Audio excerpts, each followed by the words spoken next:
इस सिलसिले में नीतीश कुमार को, तेजस्वी यादव को और देश के वजीर आजम नरेंद्र मोदी को, तीनों को बिहार की जनता से माफी चाहनी चाहिए।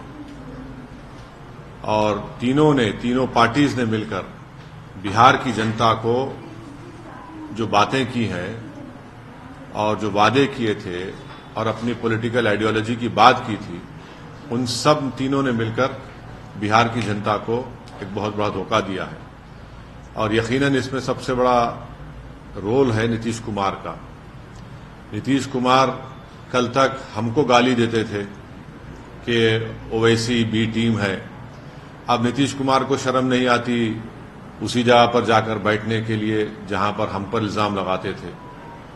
और नीतीश कुमार ने पॉलिटिकल अपॉर्चुनिज्म कहना तो अंडरस्टेटमेंट होगा, उन्होंने हर चीज का रिकॉर्ड तोड़ दिया है और कोई उनकी बात का न एतबार है न भरोसा है। मैं शुरू से कह रहा था कि नीतीश कुमार फिर से बीजेपी में जाएंगे, मगर लोग हमारी बात को यकीन नहीं कर रहे थे।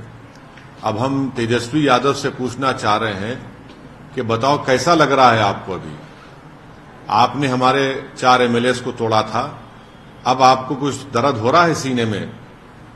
तकलीफ हो रही है आपको अपने भेजे में? अब आपको मालूम हो रहा है कि जो खेल आप हमसे खेले थे वही खेल आपसे हो गया। और तेजस्वी यादव और उनकी पार्टी धोखा दी है।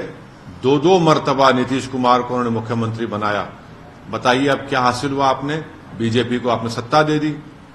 नीतीश कुमार तो सिर्फ अभी तो नाम के मुख्यमंत्री रहेंगे, हुकूमत चलेगी बिहार में आरएसएस की और नरेंद्र मोदी की। हम तो यही चीज को रोकना चाह रहे थे। एमआईएम पार्टी इसी को रोक रही थी। और जब हमारे सीमांचल की जनता ने एमआईएम के 5 विधायक को कामयाब किया, तो हमने तो जब उनके स्पीकर के इलेक्शन में तायीद की थी गठबंधन के। मगर तेजस्वी यादव को और उनके परिवार को ऐसा लगता है कि बिहार की जनता एक तरफ और उनके परिवार से कोई भी मुख्यमंत्री बन जाए। नीतीश कुमार को लगता है कि मैं जब तक जिंदा रहूं मुख्यमंत्री रहूं, और बीजेपी को लगता है कि भाई हर चीज हमको मिल जाए, चाहे कुछ भी हो, किस तरीके से हो जाए। देश के प्रधानमंत्री का भाषण मुझे याद आ रहा है जब नीतीश कुमार ने वो ऑब्जेक्शनेबल बातें कही थी महिलाओं के बारे में। देश के प्रधानमंत्री ने कहा था क्या गंदगी फैला रहे हैं, और देश के प्रधानमंत्री ने महिलाओं से वादा किया था कि मैं आपको इन लोगों से बचाऊंगा। अब देश के प्रधानमंत्री खुद नीतीश कुमार को बाजू बिठाकर चाय पिला रहे हैं। तो इसका टोटल ये है कि बिहार की जनता का एक बहुत बड़ा नुकसान और धोखा उनको दिया जा रहा है। बिहार में डेवलपमेंट रुक चुका है, अफसरशाही बढ़ चुकी है, और हम तो शुरू से सीमांचल की लड़ाई लड़ते आए, लड़ते रहेंगे।